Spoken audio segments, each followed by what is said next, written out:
Mr. Lewandowski, did you ever become concerned that the president had asked you to do something that could expose you to criminal liability? Did you ever become concerned that the president of the United States had asked you to do something that could expose you to criminal liability? Was I concerned that the president asked me to do something?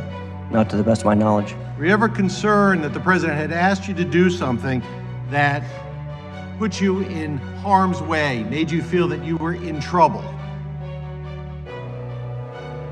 I think I've asked and answered that question. You're listening to It Might Be Interesting with your hosts, Josh Levy and John Walsh. Now, there's an endless amount of information out there on any given topic. And sometimes you just need somebody who can extrapolate it in a way that might be interesting. So, Josh, that clip was from a guy named Barry Burke. Mm-hmm. He is a litigator that was brought in by the House Judiciary Committee to, assist in the Muller investigation by Congress. So I'm going to read a little bit about Barry Burke and then talk about why this is interesting to me. Barry Burke is a co-chair of the white-collar defense and SEC regulatory practice at Kramer, Levin, Naftaliz, and Frankel. Mr. Burke is nationally recognized as a trial lawyer who has represented individuals and corporations in many sensitive, high-profile investigations and proceedings, and has tried dozens of cases before juries and judges. Mr. Burke is a fellow of the American College of Trial Lawyers. He is also the co-author of the textbook, The Practice of Federal Criminal Law, with the byline of Prosecution and Defense, and has been adjunct professor at New York University School of Law. He began his career as a trial lawyer with Federal Defender's Office in the Southern District of New York. So the reason I wanted to talk about this is before that Ukrainian phone call that's started all the impeachment inquiry, this is the pursuit that the Democrats were going on in regards to whether or not they should impeach, and it was based off the Muller report. And within the Muller report, there are 10 instances of obstruction of justice. And it was clear that what the House was doing was going through and validating each 10 of those instances, and they started with Mr. Lewandowski. So I thought it might be interesting if we kind of dissect and analyze what the conversation's about. Yeah, absolutely. So maybe we'll kick it off here. Let's take a look. Sir, I'd like to show you a video of an interview you did on Fox News. So in this clip, you have Lewandowski, who is played a tape of a previous interview he did where he claimed that he wouldn't plead the Fifth, he wouldn't, quote-unquote, take the Fifth Amendment, which is the amendment, to protect one against self-incrimination. He wouldn't take that because that means you're essentially admitting you've done something wrong. So you were answering that with regard to your appearance before the House Intelligence Committee. You say you take the Fifth when you were in trouble. You didn't do anything, so you were going to testify, and you weren't going to take the Fifth before that committee with regard to questions about the campaign. That contrary to your testimony that you voluntarily appeared in front of the special counsel, when you were called to provide answers to the special counsel, you indicated your intent to assert your rights under the Fifth Amendment not to self-incriminate. Is that true? Not to the best of my recollection. Is that in the report, sir? So Mr. Burke doesn't let him off the hook very easily and continues to kind of push him on the idea of whether or not he got immunity. Isn't that true, sir, that you refused to testify without receiving immunity? I don't believe that's accurate. I'd be happy if you could show me that it is in the report. I'd be happy to answer it. Sir, is it your testimony under oath that you never received immunity prior to answering questions of the special counsel? Lewandowski isn't exactly forthcoming with his response of yes or no, I got immunity. He instead decides, well, maybe what I'll do is try to direct this Mr. Burke back to Robert Mueller rather than answer denying, myself. Sir, that you refused to answer questions and asserted your rights under the Fifth Amendment not to self-incriminate unless the special counsel gave you immunity? I've asked and answered your question, sir. Here's an instance of how Lewandowski would reply, or did reply rather, to questions relating to his honesty in terms of previous testimonies before Congress or congressional committees.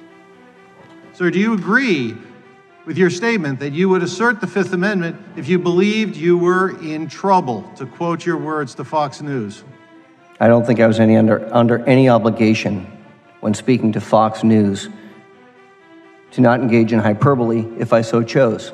I was not under oath at any time during that discussion, but I've been very forthright today. Is it still your testimony, sir, that you made under oath earlier that you appeared voluntarily before the special counsel and not under a grant of immunity? So once again, Lewandowski sort of circumnavigates the question. He's evasive. He pushes it back onto, the House not asking enough questions of Robert Mueller. You should get Mueller back in here, and he'll discuss with you these things. 77 of the report, you're welcome to do so. Did you receive immunity, sir? I've asked and answered your question. So we see Lewandowski, instead of addressing the direct question of why he got immunity and whether or not, that is true, he directs Mr. Burke to find out that answer, not from him, but from the person that would have given him immunity, which in this case is Robert Mueller.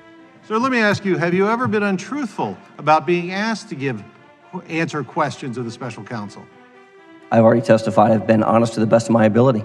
Sir, let me show you another clip, and this one was from March 25th, 2018, from Meet the Press, March 25th, 2018.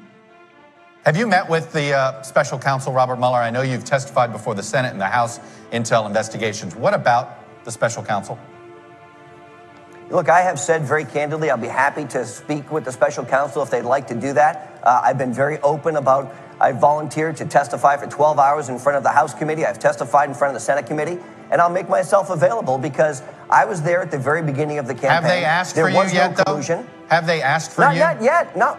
You've not been subpoenaed, Chuck, nothing? Okay. This next clip really shows Mr. Lewandowski's feelings about telling the truth to the American people on television. Sir, was that truthful, what you said on national television on March 25th, 2018, that the special counsel had not asked to speak to you at that date? I don't know if they asked to speak to me by that date. So you know your interview that's reported in the special counsel report was on April 6th, 2018. Is that accurate? Is that the day of the interview? Yes. If that's what the report says, and I'll take it to be accurate. And sir, you made public statements denying that you had been asked to give answers to the special counsel when you actually had. You had been untruthful about that. Isn't that true, sir? Are we talking about a discussion with the media or in front of a committee of jurisdiction where I've been sworn to testify? I'm talking about your public statements to the American public. Oh, I'm sorry. Nobody in front of Congress has ever lied to the public before. I'm sorry. Sir, is that an admission that you did lie? Absolutely not. So at this point, Mr. Burke has basically two things he needs to clarify.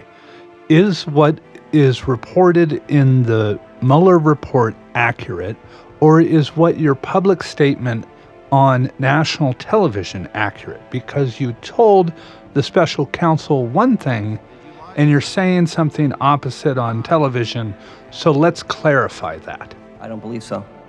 So you deny that you ever lied in public statements about whether you were asked? What I'm saying is, when under oath, I've always told the truth, whether it was before special counsel, whether it was before the House Judiciary Committee, whether it was before the House Intelligence Committee on 2 separate occasions, or before the Senate Intelligence Committee. Every time I've raised my right hand to God, I've sworn and told the truth. So the Mueller report did note that President Trump gave Corey Lewandowski a message to deliver to Jeff Sessions.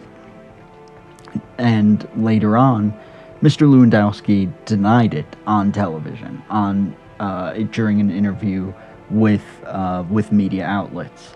Let's see how he responds to it now when asked directly under oath. That's not my question to you, sir. We'll get to that. My question to you, sir, is on national television, did you lie about your relationship with the special counsel and whether they sought your interview? I don't know. And sir, did you lie about it because you didn't want the world to find out that you were afraid you could be exposed to criminal liability and you were only going to appear as to certain issues with a grant of immunity, protecting your words from being used against you in a criminal prosecution? I'm going to go back to what Director Muller stated.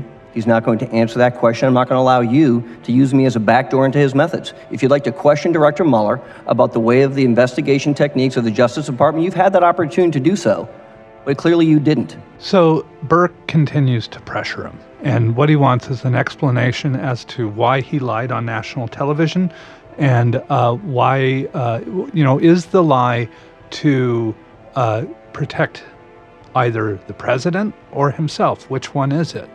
And so Burke kind of pressures him and pushes him into trying to answer, which one it was. Let me ask you this, sir. Prior to the Mueller report being published in redacted form, did you ever misrepresent what you did on behalf of the president? I can't think of an instance where that would have occurred. Let me show you an interview that you did on May 14th, 2019. Excuse me, I'm going to show it to you from February 22nd, 2019. Let me show it to you. I don't ever remember the president ever asking me to get involved with Jeff Sessions or the Department of Justice in any way, shape, or form ever. Did you hear that, sir? That was you saying on MSNBC, you don't ever remember the president ever asking you to get involved with Jeff Sessions or the Department of Justice in any way, shape, or form. That wasn't true, was it, sir? I heard that. And that was not true, was it? I have no obligation to be honest with the media because they're just as dishonest as anybody else. So now Burke has him on the record saying that he's dishonest with the media deliberately. So you're admitting, sir, you were not being truthful in that clip, correct? My interview with Ari Melberg Yes. can be interpreted any way you'd like. And sir, it is true in May 2019, you absolutely remembered when the president asked you to deliver a message to the Attorney General of a speech for him to give related to the special counsel investigation. Isn't that correct? I'd have to think about it. Are you claiming, sir, that, and you had been interviewed by the special counsel about those very events in which you discussed and you said was accurately reported in the report a year earlier. Are you saying, sir, you may have forgotten it by the time you were interviewed just before the report was publicly released? I'm saying my memory was clearly much fresher when I actually gave the interview with the special counsel's report. Sir, is it your testimony before this committee that when you said you did not remember the president ever asking you to get involved with Jeff Sessions or the Department of Justice, you were saying you were being truthful? And sir, I don't believe there's any reason to consult with your counsel. The question is, are you a truth teller in that interview? I'm a truth teller every time I stand before Congress or a committee of jurisdiction and raise my hand and swear to God under oath. My question, sir, is when you said the president never asked you to get involved with Mr. Sessions. I have no obligation to have a candid conversation with the media whatsoever, just like they have no obligation to cover me honestly, and they do it inaccurately all the time. So you're admitting that on national television you were lying there? What I'm saying is they have been inaccurate on many occasions, and perhaps I was inaccurate at that time. Burke then pressures Lewandowski to divulge whether or not he wished to have a public record of his visit to the Department of Justice. Trump had ordered him to go to the Department of Justice, and you have to understand, he's not a government employee at this time.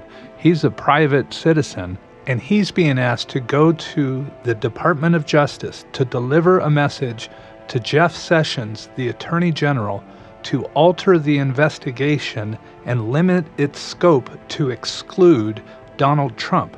So I want to remind you you're under oath. And am I right, sir, that the reason why you didn't admit that the president had asked you to deliver a message to the Attorney General about investigations because you knew it was wrong and you were concerned about your own exposure and you didn't have immunity in that interview? Isn't that correct?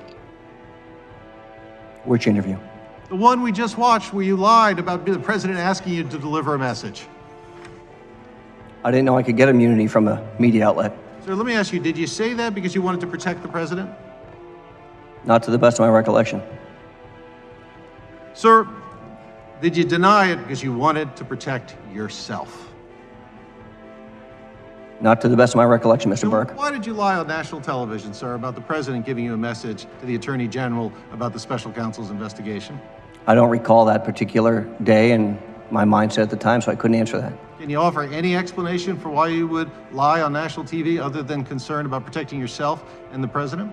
Well, I know previously the chairman asked witnesses not to guess, so I'd prefer not to guess unless the chairman has changed his tune on that. Here, they're trying to find information as to why Mr. Lewandowski would not want such information to be recorded or be public information. So you can't give me any other explanation except you're concerned that you or the president could be criminally exposed based on what you attempted to do on his behalf. Is that correct? I didn't say that. Sir, let me ask you about your earlier testimony a few minutes ago that you're truthful when you take an oath, as you did earlier today before this committee. I'd like to put up a slide that you were asked about earlier, if I may. And this is the actual statement that you made to the special counsel that you said was accurate. I'm quoting. That's a direct quote. It's right in front of you, sir, on the screen. That's a direct quote from the report on page 92.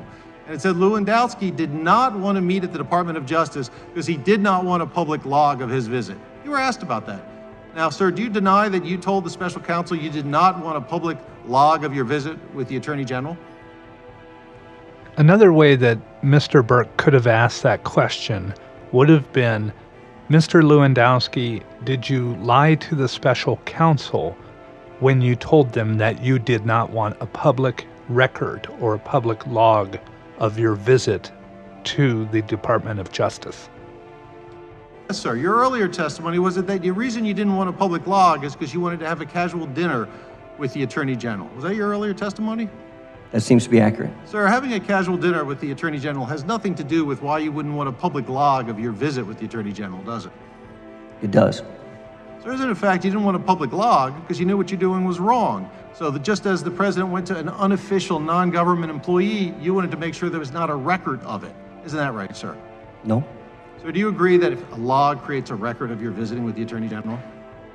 I would think a log would create a record, yes. And do you agree, sir, that you admitted to the special counsel you didn't want to have a record of your visit? And that's one of the reasons why you didn't go to the Department of Justice, because you did not want a public log of your visit, correct? So here is Lewandowski kind of shifting direction a bit when asked again why any interaction between him and Jeff Sessions or the Department of Justice would rather be kept private for his sake.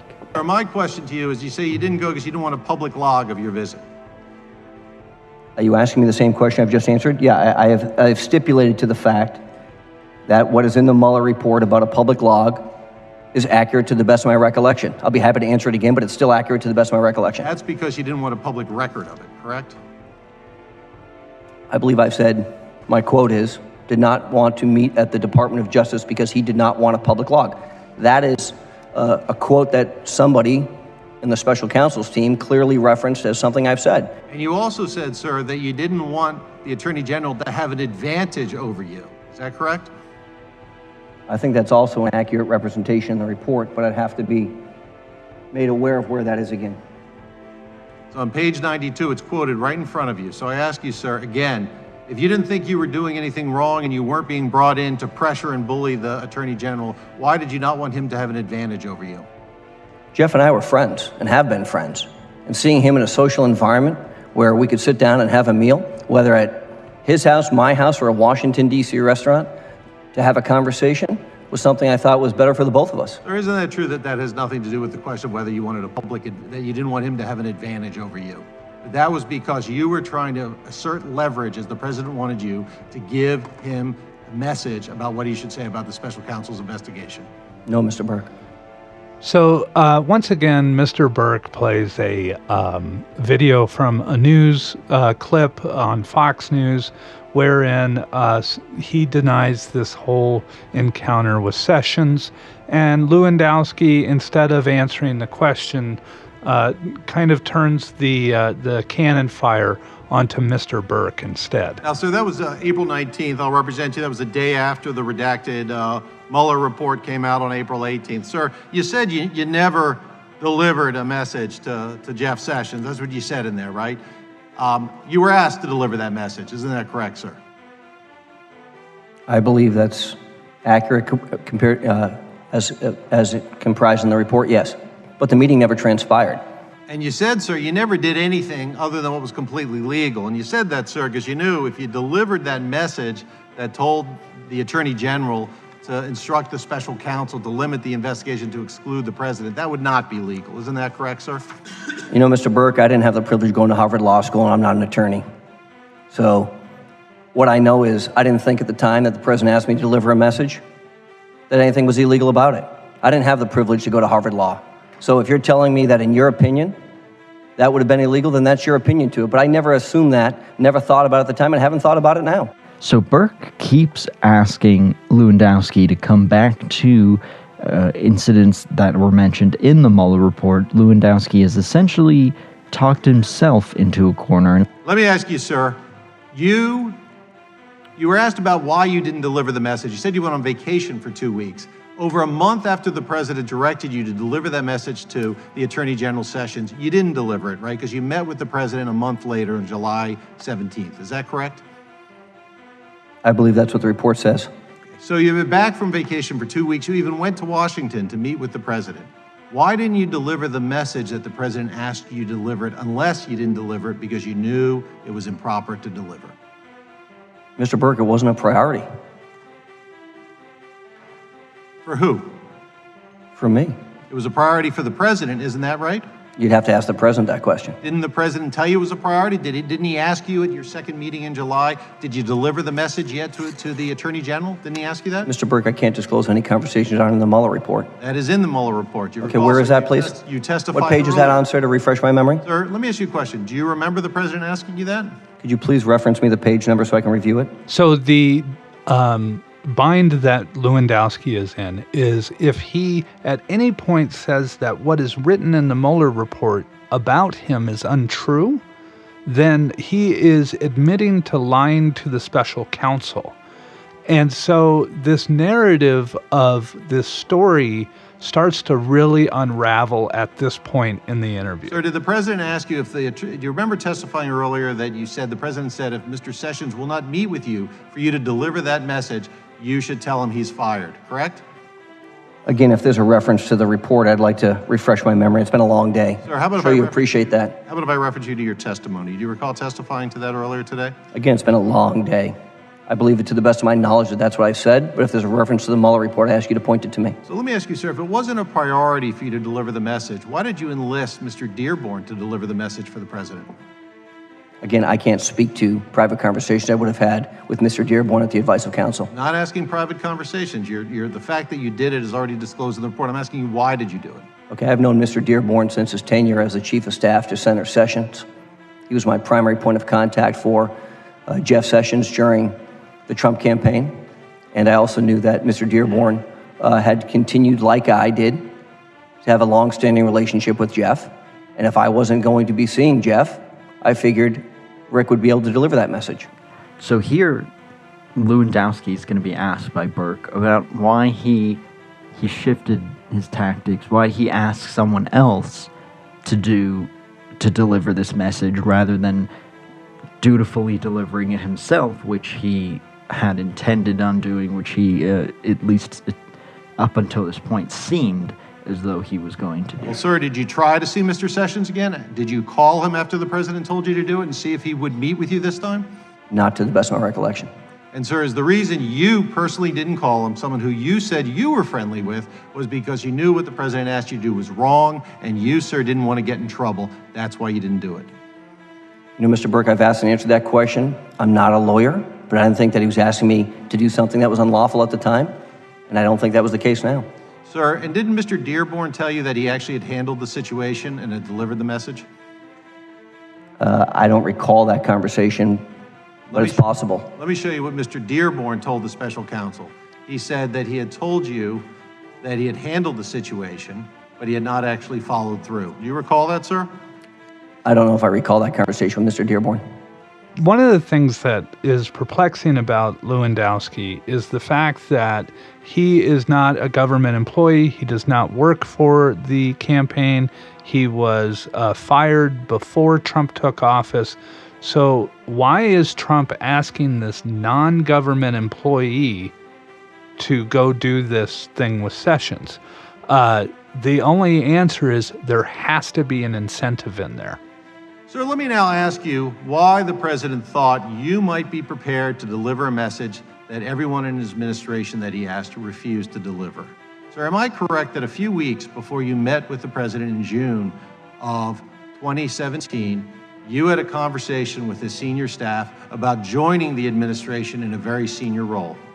I can't speak to conversations I may not have with senior staff members of the administration to preserve the privilege which they've invoked. So it's such a sacred privilege, you would not disclose private communications because that would be wrong. Is that your testimony, sir? No, my testimony is that the White House is directed to not disclose the substance of any discussions with the president or his advisors to protect executive branch confidentiality. And I recognize that's not my privilege, but I am respecting the decision of the White House. Well, sir, didn't you publish a book in which you disclosed these very conversations you had with senior White House officials? Lewandowski is actually presented with information that he gave in his own book and has to kind of validate that against, well, what he's claiming contrary today.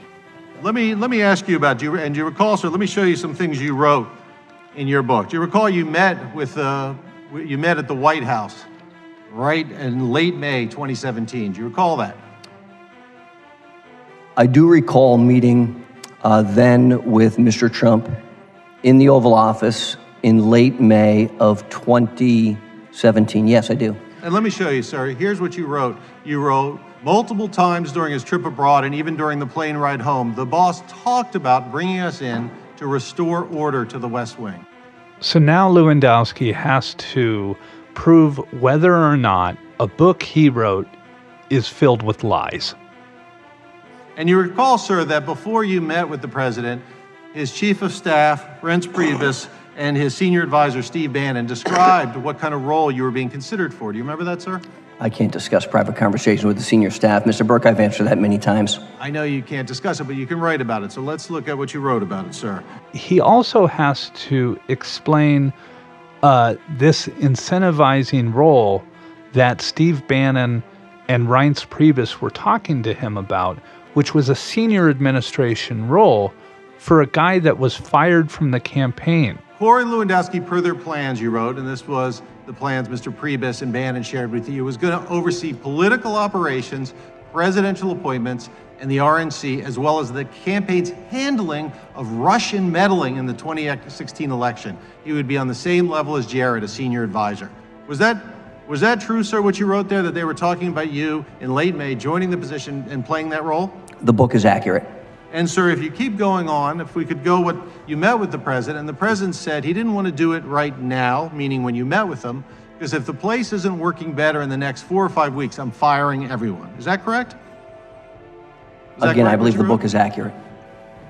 So here, Burke is asking Lewandowski, was he doing this as a favor, or was he being personally incentivized to do so? Now, and you thought this was an incredible opportunity, as you wrote, right? Like a little kid in Little League getting to play in the World Series, correct? That's what you wrote? Yes, having the privilege to be inside the Oval Office speaking to the President of the United States after growing up poor in Lowell, Massachusetts, not attending Harvard or graduating Phi Beta Kappa from Duke. Yeah, it's a pretty amazing opportunity. And sir, and you knew for for Donald Trump as president or candidate, that as you wrote next, loyalty is the currency of the realm and nothing hurts him deeper than when someone he trusts is disloyal. Is that correct? I believe that's in the book. So when he asked you a few weeks after this meeting to deliver this message as a non-government employee to the Attorney General, you knew that you were being considered for a senior position on the same level as Jared Kushner, and you also knew how the president values loyalty. Isn't that correct? No, sir. So Burke is illuminating the fact that the position that Lewandowski was offered, this investigator of the Russia meddling, is an ironic position given the fact that Lewandowski ran the campaign. You deny that those conversations happened that you just talked about? No, sir. And that was weeks before you met with the president, correct, sir? I met with the president in late May, as the book detailed accurately.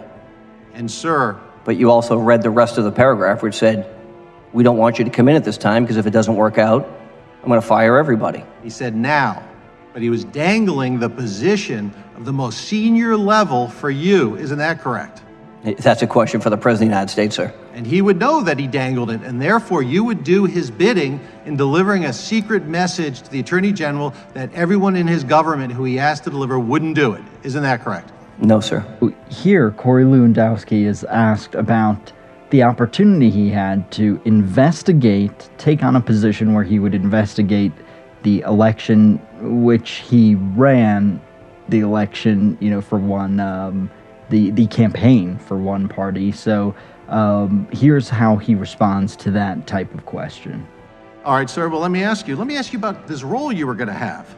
Because if we could show you another quote that you wrote of how this role was described, part of the duties, as Reince Priebus said, Corey is going to come in and run the Russia investigation.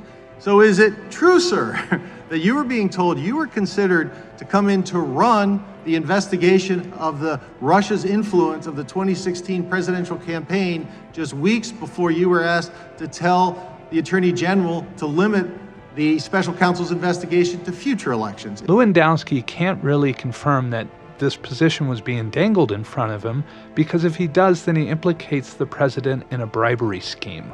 Therefore, he shifts and says instead that it was Priebus's understanding that's what he would be doing, meaning there was ambiguity to it. You were being considered to come in and run the Russia investigation. Is that a true fact, sir? It's true that that's what Mr. Priebus wanted, yes. And sir, what did you understand your role would be? That the president was going to bring in his former campaign manager until June of 2016 when he fired you to run the investigation of whether Russia influenced the 2016 campaign and did something improper with the Trump campaign? Is that what your understanding was, sir? That's a question for what Mr. Priebus's understanding was.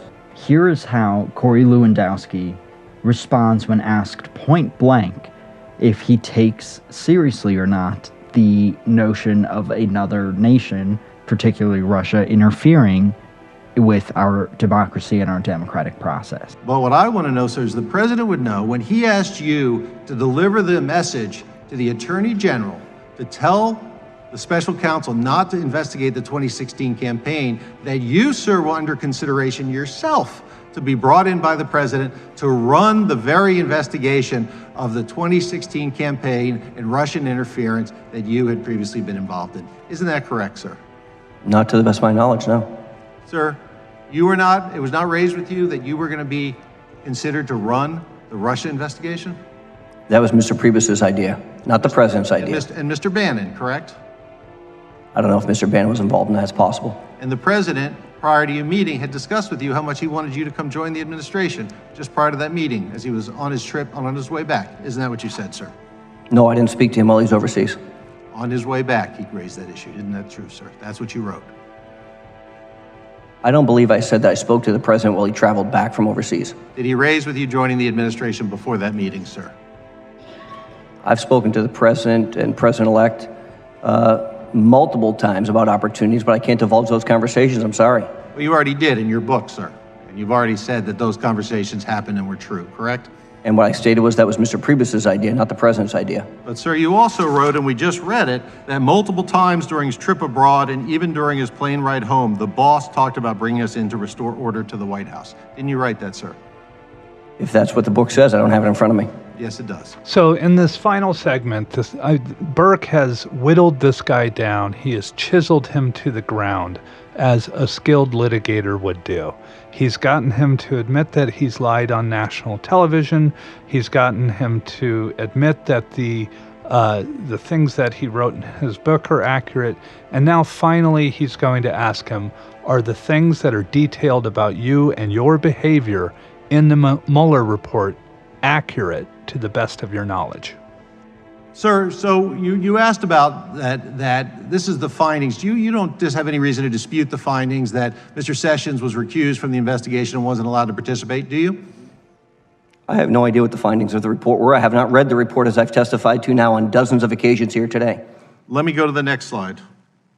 You see where this says you were asked about it? The special counsel concluded that taken together, the president and his campaign, the purpose of the message was to have you tell the Attorney General to move forward with investigating election meddling for future elections. Do you have any basis to dispute that conclusion by the special counsel in his report, sir, about your conduct? Again, I've answered this question, asked and answered. I would ask you to answer it, sir. Gentleman will answer the question whether he's answered it before or not. I have stated, to the best of my knowledge, most of the information in the Mueller report is accurate.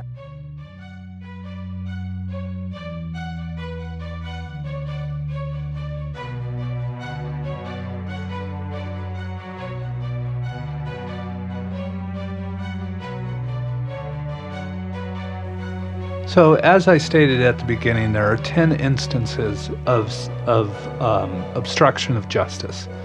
And what the House was able to do by hiring Mr. Burke to come in and, you got to understand that Lewandowski's testimony that we just heard was at the tail end of a full day of partisan questioning. And they saved Mr. Burke for the end. And at no point was this question partisan. It wasn't about Republicans versus Democrat. It was about, are the accusations that were criminally investigated in this report accurate? Mm-hmm. Yeah, and, what was striking to me was that Corey Lewandowski was not constantly having to refute other people's testimonies or whatever. He was actually constantly having to refute and answer to his own previous testimony. It's not like if I was up there and they're like, well, John said this about you, Josh, and I'd have to correct them. If they were like, well, Josh, you said this yourself last week. Right. And then how about your book, Josh? And I'm like, it's the greatest book of all time. Buy it. And they're like, well, in the book you said this. Right. And then I'm like, no, I meant. So that just adds to me another layer of, either you could say credibility to the prosecution or discredibility, you could say, or it totally discredits Corey Lewandowski. It discredits everything that he is claiming to do and say, and he, from the beginning, it was funny you chose that for the beginning because he literally, from start to finish, his entire ruse, his act, his everything was pleading the fifth. Every answer was pleading the fifth. Yeah, another thing is that Corey Lewandowski was planning on launching a Senate campaign for the state of New Hampshire, and it was rumored he was going to make the announcement during the break of this congressional testimony, right? And by the time Mr. Burke got a hold of him, that race was over. Because he admitted to lying to the public on national television on a number of occasions. I think there were 3 press clippings, and God knows how many times Lewandowski has appeared on national television. And we can see that there is he has this image that he's trying to preserve. Mm-hmm. And that image is only preserved if he preserves the image of the president. But the president is so flawed in getting him to maneuver around the investigation and get to Sessions, and all of that is criminal intent. So it doesn't matter whatever his persona in his own books and his own television appearances are. Let's get to the investigation. We need to know whether or not these things that were investigated are accurate and true. Right, and Burke was almost like Stonewall Burke too. Like he needed to be the right villain, but he wasn't. Lewandowski needed Burke to be this elitist villain that a lot of people view, the anti-Trump to be. Like these elitists who hate the poor working class from, wherever he said he was from, Pennsylvania or whatever. And it's like, no, but by Burke just staying the course and being like, no, asking the question. So, it's not about that, asking the question. Oh, I'm not a Harvard lawyer. It's not about that. Ask the question. And the fact that he didn't, break from that and... just a total professionalism. Yeah. Just never rose, never got heated, blood pressure never went up. Just hammer. Just question. He didn't get into the ring with him, and that's why he failed to be the villain that Lewandowski wanted or needed him to be, in order for Lewandowski to look like this victim, this hero, this heroic victim who stood up to this establishment elitist Harvard asshole who hates poor people, and it's like, no, that's clearly bullshit. Yeah. It was a narrative that they alone created and tried to prop up during congressional testimony. Yeah. But when you have a federal investigation that you're reading from, none of that narrative is important. It's no longer, it's the mistake that these congressmen make. They try to, play that narrative for the media so that they can get airtime on their shows at night, in the same way Lewandowski is. But at the end of the day, was there a crime? Did the president order it? Did he tell you he would incentivize you and give you a promotion, give you a really high-tier position within the United States government if you committed this criminal act? When you decided, I'm not going to because it's against the law, and then solicited someone else to do it who lied to you and said that it was done so that you could lie to the president, did you lie to the president and to the public and in your book? And are you lying today to protect who? To protect you or the president? Right. It's kind of an example of how, God, I forgot who said it first. Like, there's that quote, like, I think it was Mark Twain who said, if you tell the truth, you never have to worry about remembering anything. Yeah. Because you tell a lie, and then you got to worry about like remembering the lie you told and how you told it. But if you tell the truth, it's like, oh, you don't have to worry about keeping your trail, And I thought that was a brilliant quote, and I can't tell you how many times that quote has come up in my head when I've watched this administration, or trying to cover up this and that, and it was an alternative truth, an alternative fact, it's like, no, if you just tell the truth, even if the truth isn't good, isn't flattering, whatever, I think we've seen the people are pretty lenient. Yeah. When the truth does come out, like they'll be lenient when you pay off a porn star. Yeah. they'll be lenient when, no matter what. So if you just tell the truth, you don't have to keep backtracking and dancing like this. It's bizarre to me. Yeah, and like I said at the beginning, if this was not eclipsed by this Ukrainian phone call and the impeachment inquiry that came subsequent to that, we'd still be interviewing these guys in the House. Mm-hmm. It would be Don McGahn next, and Reince Priebus, and Bannon, and all of these other people would have their day in court, or rather in Congress, to do the same thing that Lewandowski did, and the same way they interviewed. Is what you said on television correct? Okay, it's not. Well, what about what you told the special counsel? Is that correct? Did you lie to the FBI when you told them this? Oh, you didn't? Okay, let's proceed.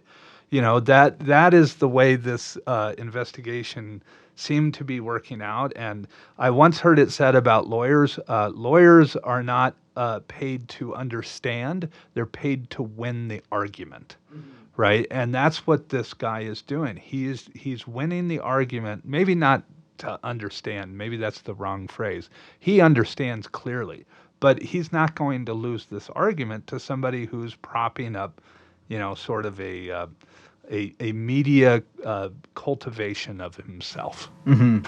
Yeah, exactly. And Lewandowski, once again, just consistently either pleading the fifth or playing the victim. Yeah. And that's what got a little tiring, is especially coming from the right, who claim that the left play victim all the time, mm-hmm. for him to, playing it off like he's just under attack this whole time. No, it's a question. Yeah. It's a question. And you can't really claim, the hair splitting that goes on as a result of these testimonies. Well, Lewandowski never actually delivered the message. Well, that doesn't mean the president didn't actually ask him to do so. That is obstruction of justice any way you slice it. Just because people go, that's a crime and I don't want to do it, doesn't mean that the president isn't guilty of trying to coordinate that crime. So, it's an interesting testimony. I'm glad that we talked about it, and Once again, it's a pleasure as always, Josh. Yeah. So we'll be back next week with some additional content, and we want to thank everybody for joining and listening. You've been listening to It Might Be Interesting. Please join us next time. And we'd love to hear any thoughts, questions, feedback, and even episode suggestions you might have. So if you do have any, please send it over to thoughts@itmightbeinteresting.com. And you can also check out our other episodes at itmightbeinteresting.com.